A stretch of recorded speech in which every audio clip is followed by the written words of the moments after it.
YouTube channel से earning कैसे करें? एआई के मदद से क्या हम अपने यूट्यूब चैनल को कामयाब बना सकते हैं? अस्सलाम वालेकुम, this is your host Maroz. Welcome to my show super Sitare with Maroz. आज हमारे साथ मौजूद है यूट्यूब के एक्सपर्ट तारिक नियाजी साहब और आज के पॉडकास्ट में हम जानेंगे यूट्यूब से मुतालिक चीज़ें। यूट्यूब चैनल कैसे शुरू करें, यूट्यूब चैनल से अर्निंग कैसे करें, क्या यूट्यूब चैनल से अर्निंग करना आसान है या फिर मुश्किल, और एआई के मदद से क्या हम अपने यूट्यूब चैनल को कामयाब बना सकते हैं, और क्या यूट्यूब चैनल की पॉलिसीज जो है वो ज़्यादा सख्त हो चुकी है। तो चले आए देखते हैं। अस्सलाम वालेकुम। वालेकुम अस्सलाम। कैसे हैं आप? जी बिल्कुल परफेक्ट, फर्स्ट क्लास। सबसे पहले तो आपका शुक्रिया कि आपने इस काबिल समझा और यूट्यूब से रिलेटेड एक डिस्कशन रखी, तो आपका बहुत बहुत शुक्रिया। मेरा आपसे पहला सवाल होगा कि एक नया बंदा अपना यूट्यूब चैनल कैसे शुरू करे और उसके लिए सबसे बेहतर कंटेंट क्या होगा? देखिए, सबसे पहले तो कोई भी शख्स, हर शख्स अपने आप में खुद पैकेज है।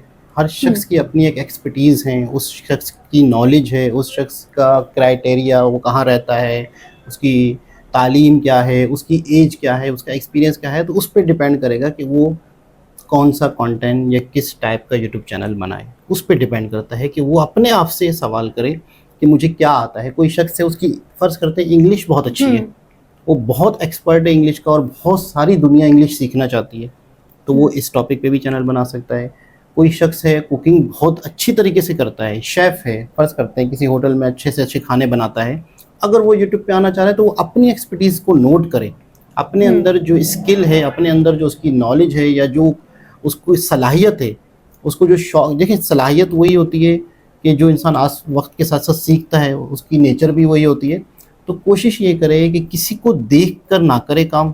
किसी का यूट्यूब चैनल अगर प्रैंक का यूट्यूब चैनल है, सही। और और हम ज़्यादातर उनके व्यूज़ मिलियन व्यूज़ देख के प्रैंक चैनल ही शुरू कर देते हैं। तो होता क्या है कि जिसका प्रैंक चैनल है और जो प्रैंक चैनल के मिलियन व्यूज़ ला रहा है, उसकी नेचर में ही जब यूट्यूब नहीं था तो शायद लोगों को तंग करना था, शायद वो लोगों को छेड़ता था, शायद उसकी तबीयत ही जौली थी। तो आज वो प्रैंक स्टार बना है तो कहीं ना कहीं उसकी फितरत में वो चीज़ है। तो हमें देखना ये चाहिए कि हम क्या हैं, हमें क्या आता है, उस हिसाब से हम अपने यूट्यूब चैनल का कंटेंट सोचें, उसका एक नीच सोचें, फिर उस पर वर्क करें, तो हम 100% कामयाब होंगे। सही, यानी कि हम देखते हैं कि भाई आज कल जो है ये वीडियो ज़्यादा चल रही है, ये कंटेंट ज़्यादा चल रहा है, तो हम वो कंटेंट बनाना शुरू कर दें। फिर कुछ अरसे बाद अगर दूसरा कंटेंट चल रहा है तो उसको बनाना शुरू कर दें। तो इस तरीके से हम कामयाब नहीं हो सकते। हमें अपने स्किल्स और टैलेंट के मुताबिक जो है देखकर अपने यूट्यूब चैनल को बनाना चाहिए। अच्छा, अक्सर लोग बोलते हैं कि कितने सब्सक्राइबर्स पे जो अर्निंग शुरू हो जाती है, क्या अर्निंग का ताल्लुक सब्सक्राइबर से है? देखिए, सबसे पहले तो एक क्राइटेरिया यूट्यूब ने रखा है 1000 सब्सक्राइबर और 4000 घंटों का। वो इसीलिए है कि पता तो चले कि क्या इस शख्स के अंदर इतनी एबिलिटी है कि वो एक छोटा सा टारगेट पूरा कर पाता है या नहीं। तो यूट्यूब ने अपनी एक पॉलिसी रखी है।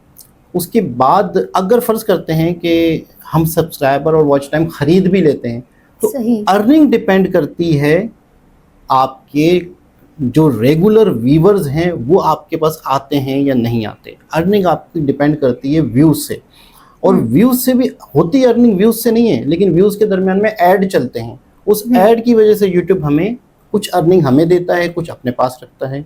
तो मेन चीज़ है कि आपके जो सब्सक्राइबर हैं, बेशक वो 1000, 2000, 5000, 50,000 जितने भी हैं, वो आपको देखते हों, सही, वो आपको रेगुलर देखते हों, आपकी वीडियो पे आते हों। जब वो वीडियो देखेंगे तो ही बीच में ऐड चलेगा, वही ऐड पैसा है ना। यूट्यूब को लोगों को शौक है वीडियो दिखाने का, और ना ही लोग ऐसे हैं कि हमारी वीडियोस आ रही है और मतलब बीच में ऐड ही है, वही अर्निंग है।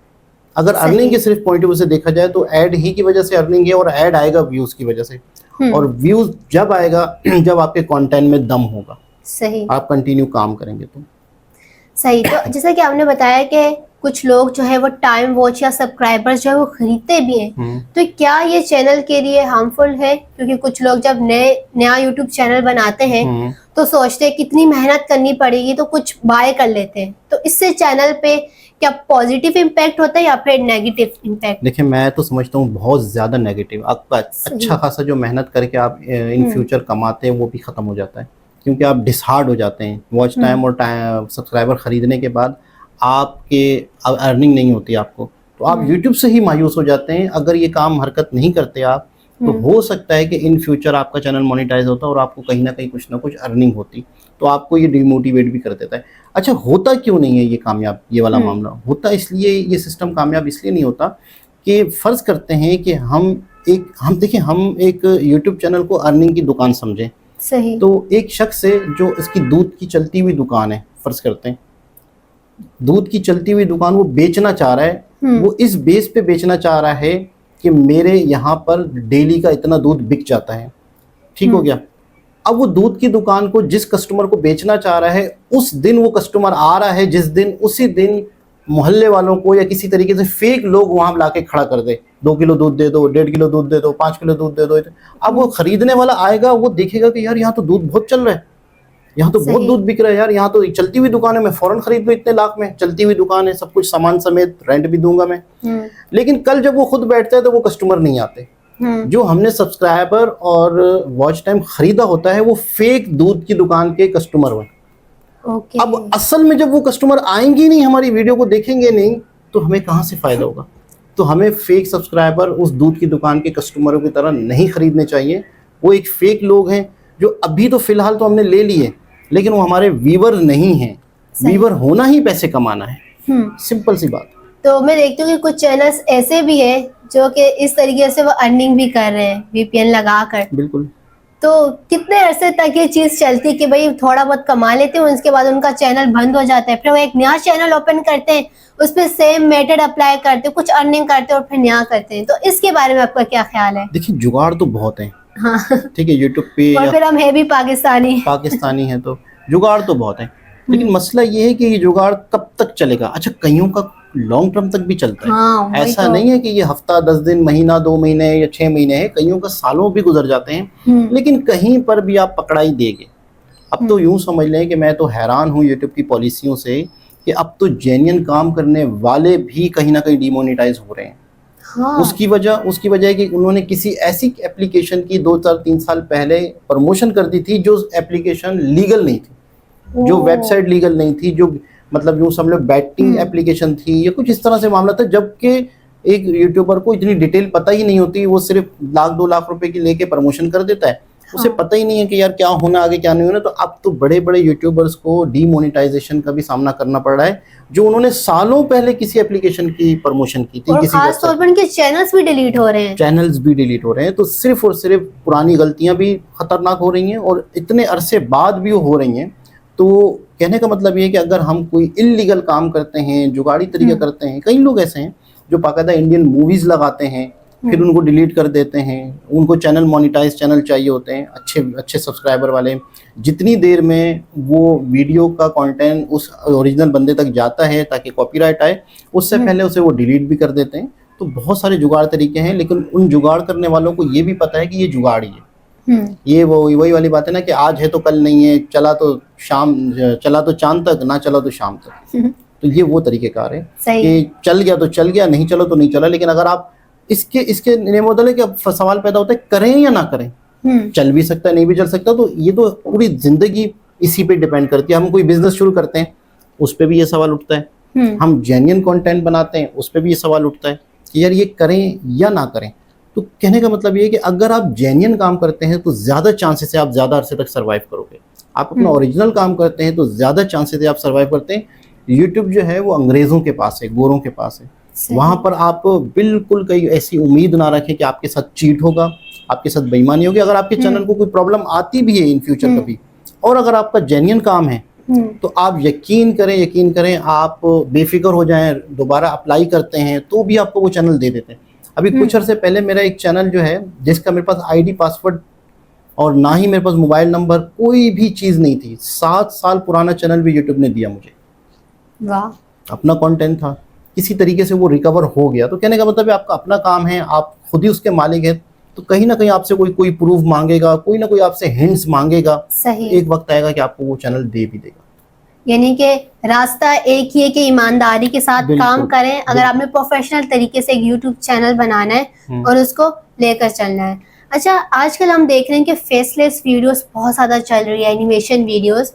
तो क्या सिर्फ हम फेसलेस वीडियोस बनाकर जो है अपने यूट्यूब चैनल को जो है वो कामयाब कर सकते हैं? अच्छा, फेसलेस वीडियोस के साथ क्या ये पूछना चाह रही हैं कि एआई? हाँ, एआई की वीडियोस हो या फिर हमारे सिर्फ वॉइस ओवर हो, या आजकल पूरा एनिमेशन कंटेंट जो है वीडियोस, एआई की आवाज़ हो, एआई वीडियो हो, तो उसके ज़रिए अर्निंग कितनी होती है? अच्छा, सबसे पहले तो ये है कि हमें कोई भी चैनल पे अर्निंग या कोई भी चैनल ग्रो करना, साइकोलॉजी देखी जाती है ऑडियंस की। यानी सही। ऑडियंस की नेचर को हम अगर समझ गए तो हम समझ जाएंगे कि कौन सा कंटेंट चलना है, कौन सा नहीं है। तो ऑडियंस की जो नेचर है वो ये है, बोरियत ना हो। अब मिसाल के तौर पर मैं अकेला बैठा हूँ और एक चैनल पे मैं मुसलसल हिस्ट्री, पाकिस्तान की हिस्ट्री बताया जा रहा हूँ, 71 की वॉर के बारे में बता रहा हूँ, मेरा फेस आ रहा है, तो कहीं ना कहीं लोग मेरे फेस को देख देख के बोर हो जाएंगे। अगर उसी के बरक्स उसके में फुटेजेस चल रहे हैं, हाँ। पुराने दौर के, जंग के, जहाज़ों के वगैरह वगैरह वगैरह, तो वो इंगेजिंग हो जाता है। तो फेसलेस चैनल ज़्यादा ग्रो करे हैं बस बनिस्बत फेस वाले चैनल्स के। और फेस वाले चैनल भी जो खुद बैठ के भी काम कर रहे हैं वो भी बहुत सारे फुटेजेस का इस्तेमाल कर रहे हैं। अगर 10 मिनट की वीडियो है तो कहीं ना कहीं 4 मिनट 7 मिनट तक मुख्तलिफ किस्म के फुटेजेस यूज़ करते हैं। सही। ताकि कंटेंट इंगेजिंग रहे, कंटेंट से लोग जुड़े रहें। तो फेस जो, अच्छा कई चैनल ऐसे हैं जो बगैर फेस के हैं, वो ज़्यादा ग्रो करे हैं। जम टीवी पाकिस्तान की एक बहुत बड़ी मिसाल है। कई ऐसे चैनल हैं जो फेस जिनमें नहीं है। आसिफ अली टीवी है जिसमें इसी तरह के कंटेंट होते थे कि यूनिक फैक्ट्स वाली चीज़ वीडियोस होती थी कि दुनिया के अजीबोगरीब 10 होटल्स हैं, दुनिया के अजीबोगरीब 10 इमारतें हैं, कुछ भी XYZ इस तरह के कंटेंट होते थे। तो उसमें उन्हीं की वीडियोस ओरिजिनल दिखाता था, वो उन्हीं की तस्वीरें दिखाता है। जैसे हैदर टीवी है, हैदर टीवी भी वॉइस ओवर चैनल है। तो वो इस वजह से ही कामयाब है कि हमें क्या दिख रहा है, हमें वो चीज़ दिख रही है जिस पे बात हो रही है। हमें एक ऐसा शख्स का फेस नहीं दिख रहा जिसको हम देखना भी नहीं चाहते। सही। हमें तो सिर्फ उसकी वॉइस और उसकी नॉलेज चाहिए। तो फेसलेस चैनल बहुत ही ज़्यादा तेज़ी से ग्रो करते हैं। शायद वो स्टोरी टेलिंग भी हो सकते हैं। उसकी वजह है कि लोग मतलब इंगेज हो जाते हैं। अच्छा, जिसने ऑडियंस को समझा वो कामयाब है। अक्सर स्टोरी टेलिंग चैनल्स पे आप देखें तो वो कहीं ना कहीं हुक बना लेते हैं, कहीं ना कहीं ऐसी स्टोरी का एक क्लू पॉइंट छोड़ देते हैं कि यार ऐसा ऐसा ऐसा हुआ, ऐसा ऐसा ऐसा हुआ, फिर वो स्टोरी शुरू से बताना शुरू कर देते हैं। और कहीं ना कहीं वो ऐसा ऐसा हुआ, कैसे हुआ था, उस सवाल के जवाब में लोग उस पूरी स्टोरी को सुनते हैं। तो फेसलेस चैनल या स्टोरी टेलिंग चैनल बहुत ज़्यादा तेज़ी से ग्रो करते हैं। अच्छा, अगर हम जब है यूट्यूब चैनल अपना बनाते हैं तो शुरुआत में क्या हम महंगा महंगा सामान लेना शुरू कर दें अपने चैनल के लिए, ट्राइपॉड, माइक और बाकी चीज़ें, या आगे चल के हमें लेना चाहिए? देखिए, वो भी डिपेंड करता है कि हमारा चैनल किस कैटेगरी का है और हमें किस किस चीज़ की ज़रूरत पड़ रही है। सबसे पहले तो ये बहुत बड़ी बेवकूफ़ी होती है कि लोग बहुत अच्छे मोबाइल के चक्कर में पड़ जाते हैं, बहुत अच्छे कैमरों के चक्कर में पड़ते हैं, बहुत अच्छे स्टूडियो के चक्कर में पड़ते हैं। तो कई ऐसी बड़ी बड़ी मिसालें हैं जो बहुत ही ज़्यादा गुर्बत से, बहुत ही ज़्यादा नॉर्मल पीसी से, सिर्फ मोबाइल से ही, नॉर्मल मोबाइल से इन्होंने काम किया, फिर आगे अर्निंग करके ही मज़ीद चीज़ें ली। बहुत ज़्यादा मिसालें ऐसी हैं। कहते हैं, मैंने अक्सर सुना है कि जिसको काम करना है उसके पास बहाने नहीं होते। सही। और जिसने नहीं करना उसके पास 1000 बहाने होते हैं कि मुझे काश ये मिल जाता। मैं आपको सच बताऊं कि जो शख्स ये कहता है ना काश ये होता, आप उसको देख लें, आप यकीन करें उसके पास फिर एक और बहाना आएगा, यार एक लाइट भी होती। वो कीमत खत्म हो जाती है जब चीज़ आ जाती है। चीज़ आई गई, उसने करना ही नहीं होता। जो नॉर्मल मोबाइल का बहाना कर रहा होता है उसको अच्छा मोबाइल भी दे दें, उसको फिर और अच्छे क्या माइक की जरूरत पड़ेगी, फिर वो कहेगा नहीं यार थोड़ा सा यूं भी हो जाए, थोड़ा सा और चीज़ें भी हो जाए, ये भी हो जाए तो मैं करूँगा। मैं बहुत परफेक्ट चीज़ें करता हूँ, मेरी आदत है कि मैं पहले ये बहुत सारे लोग की मैंने मुंह से सुना है कि यार मैं कच्चा काम नहीं करना चाहता, मैं ऐसे ही मतलब है कि बहुत परफेक्ट हो जाऊँ, मेरे पास ऐसी ऐसी चीज़ें हो तब जाके मैं बिस्मिल्लाह करूँ। देखिए, आप जब करेंगे नहीं तो सीखेंगे कैसे, और आप करेंगे नहीं तो आपको गलतियां कैसे पता चलेंगी, आपको मिस्टेक कैसे पता चलेंगी कि यार ये करके गलती होती है, फिर नेक्स्ट टाइम इंसान वो गलती नहीं करता। तो कहीं किसी शख्स के मैंने सुना था कि आप गलतियां कर करके भी समझो वो भी आपकी एक हर एक गलती आपको एक कदम और बताती है कि अब ये गलती नहीं करनी, अब ये गलती नहीं करनी। 100 गलतियों के बाद भी इंसान सीख लेता है कि यार ये 100 तरीके हैं जिससे यूट्यूब चैनल डिलीट हो सकता है। फिर उसके बाद आप हो जाते हैं एक्सपर्ट। फिर आप वो गलती कभी भी नहीं करते। तो बहुत बड़े बड़े सामान, बहुत ज़्यादा चीज़ों के चक्कर में ये सिर्फ बहानेबाजी होती है। ये सिर्फ जो कंफर्ट जोन में जा चुके हैं लोग, सिर्फ ये उनके तरीक़ेकार होते हैं। वरना आपके पास एक मोबाइल है, आप उससे भी, भाई मैंने तो ऐसी भी मिसालें सुनी है कि मोबाइल भी नहीं है, कुछ भी नहीं है, जब वीडियो बनानी है किसी से थोड़ी देर के लिए मोबाइल ले लिया उन्होंने, उसके बाद भी उन्होंने काम शुरू किया, वीडियो अपलोड की, फिर उसके बाद दोबारा ले लिया थोड़ी देर के लिए, 2-4 घंटे के लिए अपना काम करके वापस दे दिया। ऐसी भी मिसालें, जिसने करना है उसने करना है, जिसने नहीं करना उसके पास हज़ार बहाने हैं।